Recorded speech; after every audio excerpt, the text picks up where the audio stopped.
Yo, what up? This is D Knight, and you're listening to the Pardon the Interaction podcast.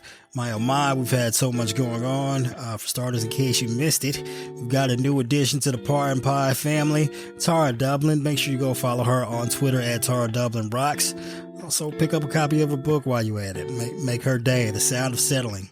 A very fun and interesting read compared to the things we talk about on this podcast.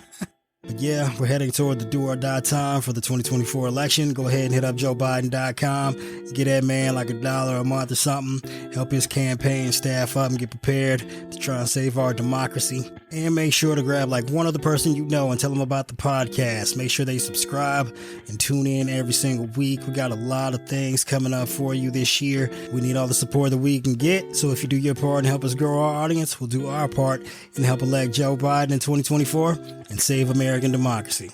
And this is the Pardon the Interaction podcast. Yo, what up? This is D Knight, and you're listening to the Pardon the Interaction podcast. Happy Gobble Day, happy Turkey Day, happy Thanksgiving to everyone listening out there. I appreciate you taking the time to spend a bit of your holiday with your boy. Got a pocket pardon episode for you today just to keep you brushed up on the news or potentially give you a break from those couple of family members that you couldn't wait to get away from. Yeah, hope you're enjoying all your wonderful Thanksgiving meals, family time, football, or just sitting on the couch, chilling, relaxing, whatever it is you do. And for those of you that don't celebrate anything, spend a little time with me. All right, so we'll start off with the biggest political news of the week, Turkeygate.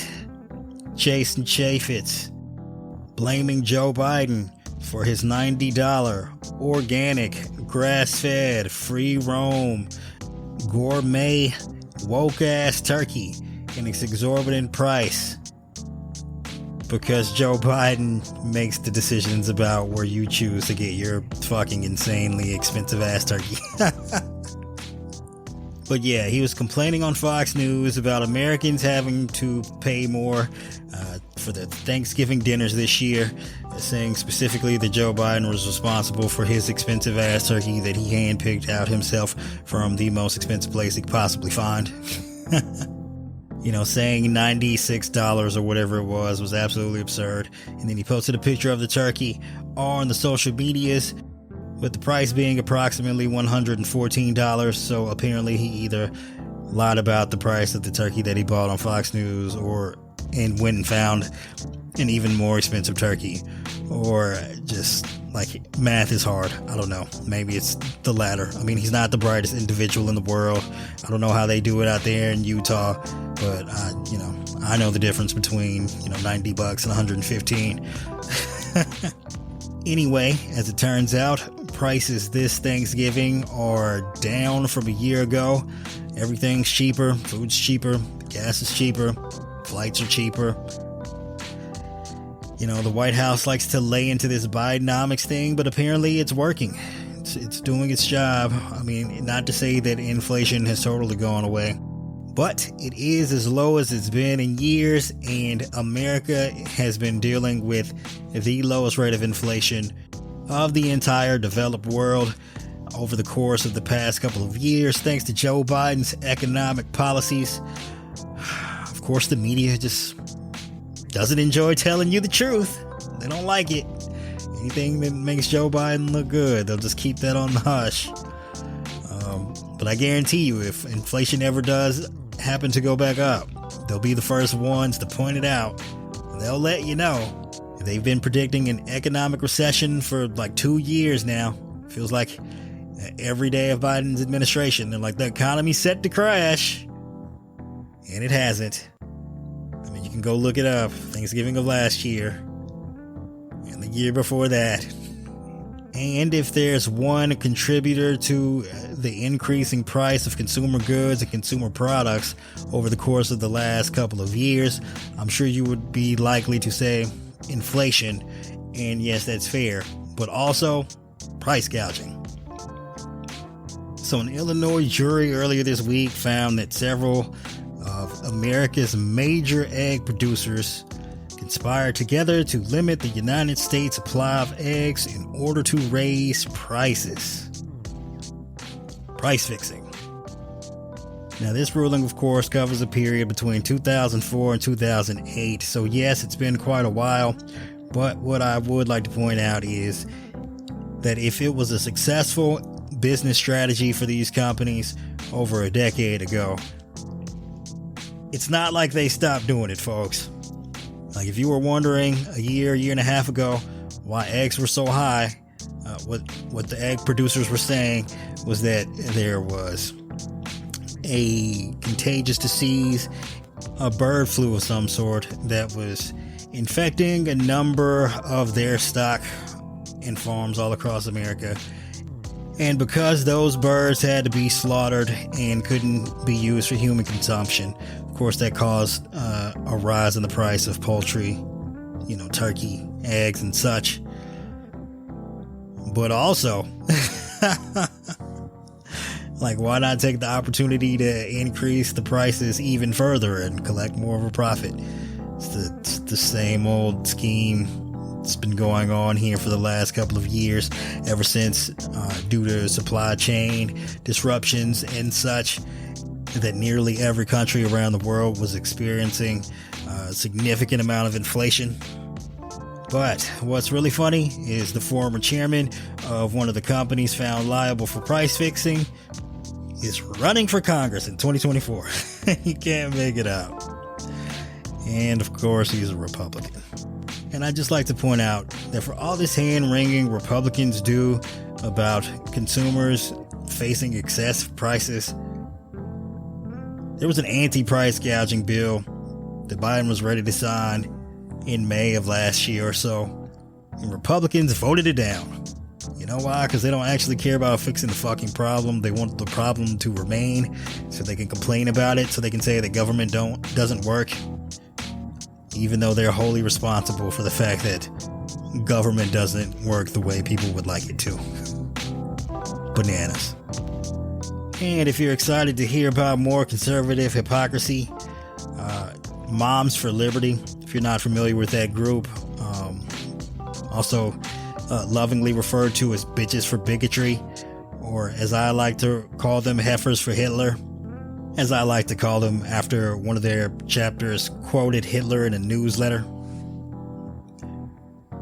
And then the head of Moms for Liberty doubled down. Great times.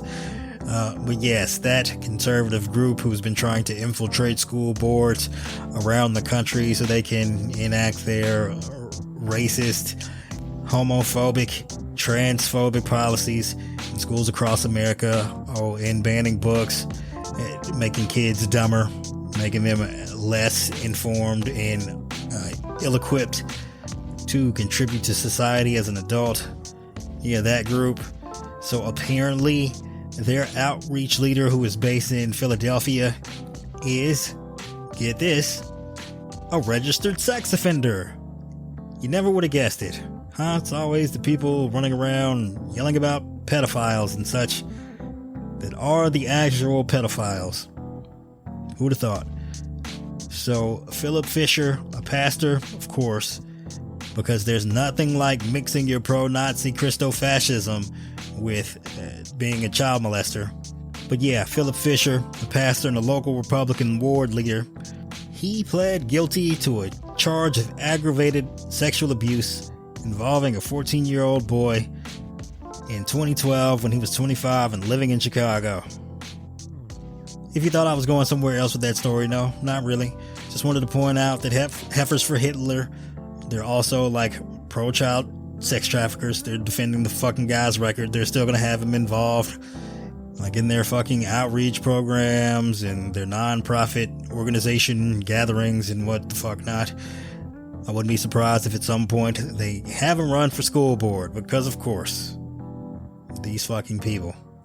It does, however, tie into another story. Trammell Crow, 72 years old, the younger brother of Republican mega donor and the owner and operator of our Supreme Court Justice Clarence Thomas. Crow is facing a trial over allegations of financing a 100-person sex trafficking ring. thanks to a judge in Texas whose ruling paved the way for the court case. He and his family being some of the wealthiest real estate magnates in the state of Texas. So, 2 women are claiming that from 2010 onwards, they were drugged by a group of doctors involved in the scheme and then forced to perform sex acts. They claim that the ringleader of the group was one of the women's then husband, Richard Hubbard, who exercised his control over her until 2018, at least according to her. And then the other woman, who eventually became his fiance, escaped the group later on in 2020. One claiming to have basically become a sex slave, and the other claiming to have been beaten and raped on multiple occasions. And I apologize for not warning you in advance of the darkness and depravity associated with that story, but just wanted to put in context that the person who is funding an operation that does those sorts of things to women is the brother of someone who practically owns a Supreme Court justice. Like, literally owns his mom's house and is letting her live there rent free and fly across the country and on all these fucking lavish trips, showering him with gifts and shit to get favorable rulings in court. Like, and his brother's out here running sex trafficking rings.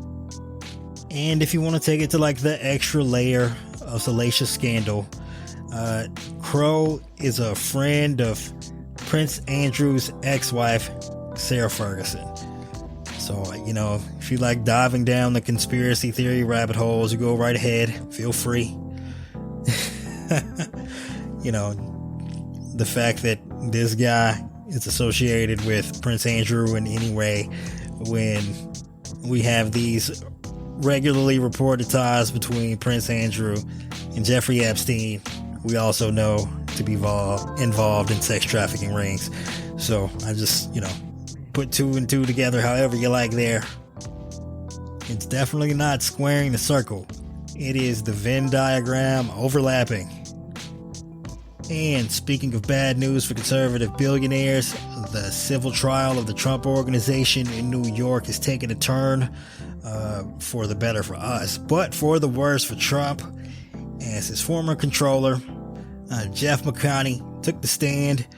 He was previously granted limited immunity to testify in the criminal trial against the Trump Organization.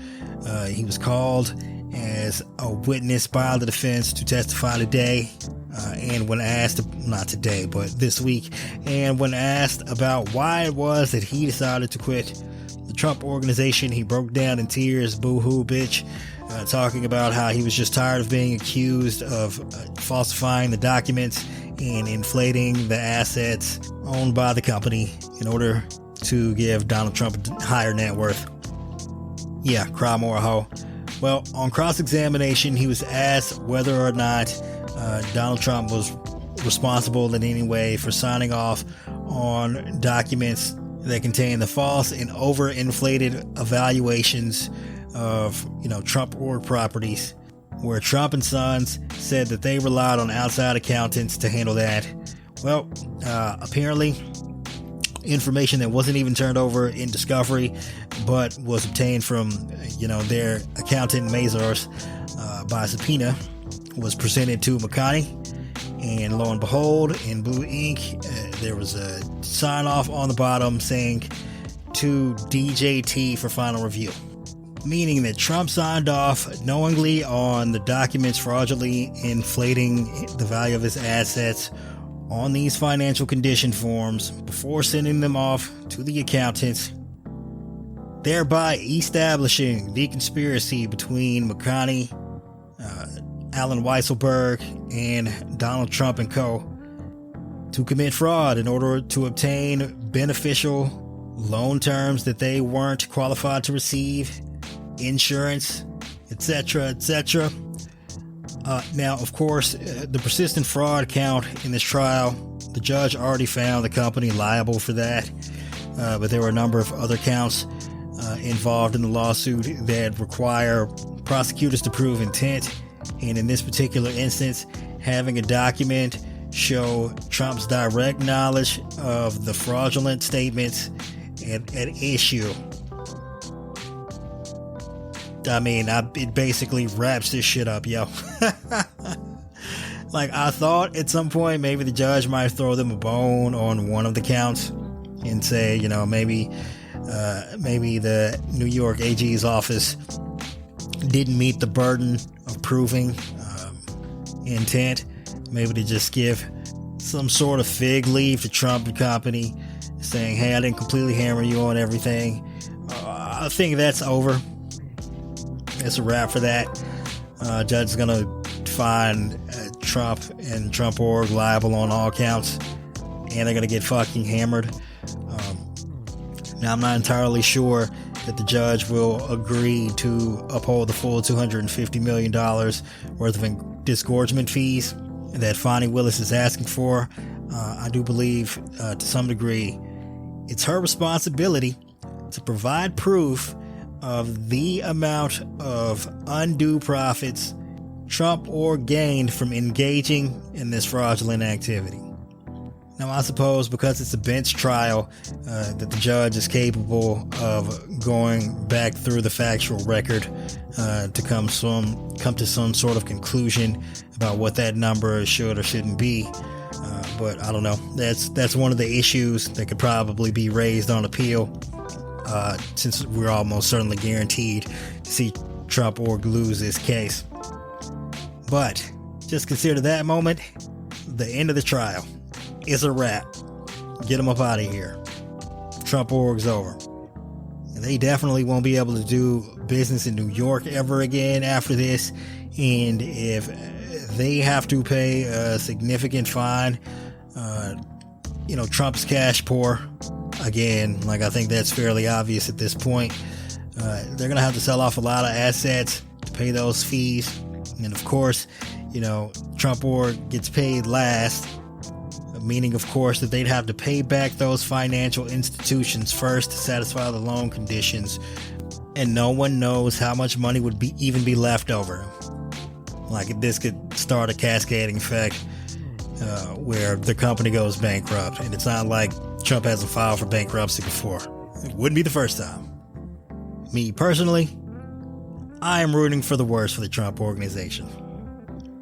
Take all that shit, sell it off. If he didn't have anything left, oh well. He could be broke like the rest of us.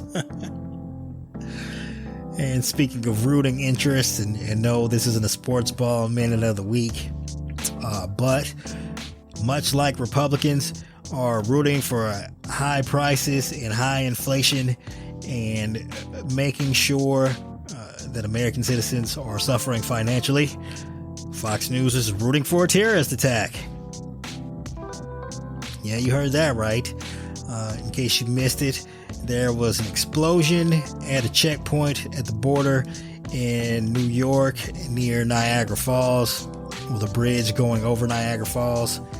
And while we were waiting for confirmation of whatever the circumstances surrounding that event might have been, Fox News, of course, couldn't help themselves. Republicans as well wanted to jump into the fray and come to the conclusion that it was a terrorist attack. Worst attack on our country since 9/11, thanks to Joe Biden's open borders. Impeach Biden. Now, that's not actually what happened. It appears as though a man driving a vehicle, apparently, $300,000 Bentley of some sort, lost control of his car thanks to some sort of malfunction, possibly with the fuel line. He couldn't brake the car. It hit a median, flew into the air, and crashed into like a guard shack or something like that. Fox News decided to immediately go on the air and proclaim that, according to anonymous sources, which we know now probably don't even exist, saying that it was a terrorist attack, there was a bomb in the car, and the individual driving and the passenger are now dead. That wasn't the case. It was some rich white dude who just couldn't figure out how to fucking drive. Now, I'm not saying that's not a terrorist. Like, rich white people who can't drive, they're a bane to my existence. And when Trump is holding his political rallies calling the radical left vermin. Well, how about the rich dudes who just shouldn't be operating vehicles? Can we start with them? Like, are they not the vermin? But yeah, Fox News completely going off the rails here with reckless speculation, presenting it as fact, and then trying to use it to score some kind of political victory over Biden. It's just absolutely fucking bananas. These dudes are rooting for terrorists. They're rooting for terror attacks. Like, they were rooting for that car to have been a terrorist attack the same way Al Qaeda was rooting for those planes when they crashed into the towers. Like, what side is Fox News even on at this point? And Republicans too, for that matter, but I guess at this point it's the same thing. And this is just absolutely wild. Like, I don't know how the family of the person who was driving that car feels, but I am sure if they are financially well off, they'll probably be suing Fox News, and Fox will lose yet another fucking $1 billion. Because you can't just get out here and lie like this. Like, and you know, I understand First Amendment rights, but like, you can't defame people, you can't tell blatant lies, and just, Jesus Christ, for fuck's sake. I mean, they went on 4 hours, just off the rails, like saying there were multiple explosives in the car, just absolute banana stuff, man. Bananas. And yet Elon Musk, free speech warrior, is suing Media Matters for telling the truth. It's like, what insane world are we living in? Like, someone sue Fox News again already, please. But obviously Fox wants to blame Biden for something, because they have to try and spoil the good job he's doing. In case you missed it, Biden was largely responsible for a negotiation succeeding between Hamas and Israel, being mediated by Qatar, in which Hamas agreed to release around 50 civilian hostages, mostly women and children, in exchange for a temporary ceasefire. Israel releasing a number of prisoners, and multiple aid trucks being sent into Gaza every single day over the next 5 days. And this could potentially be just the beginning of some semblance of at least a temporary solution to the fighting in Gaza. Praised by Bibi Netanyahu himself, Biden's directly responsible for the success of those negotiations. And like I said, when this incident first happened, like, there was absolutely no guarantee that Israel would ever get those hostages back, at least not alive anyway. And given the circumstances surrounding any kind of incursion into Gaza and its layout, especially with the tunnel system underneath, it'd likely be impossible, at least through military means, to get those people back. And just don't even expect it. Yet, Biden did the fucking impossible. And for everyone who's been complaining that he doesn't care about the citizens in Gaza, like, this dude's been pushing for Israel to be circumspect in its use of military ordinances around Hamas targets that might put civilians in danger. And this dude is the one getting all the fucking aid sent in to help these poor people who are just caught in a crossfire between Israel protecting itself and fucking terrorist organizations who do everything they can to put civilian lives in jeopardy. And I know we live in an immediate gratification society where you expect to be able to take these complex issues and just microwave a solution and have it instantly available. Like, this is a complicated matter, and no solution like that exists. And also, you never know what it is Joe Biden is doing behind the scenes to try and come to some sort of resolution. The guy's trying to do his job and do it well with the constraints that are imposed upon him by the fact that while, yes, he is the president of the United States, he is not the president of the world. And that concludes this episode of Part of the Insurrection.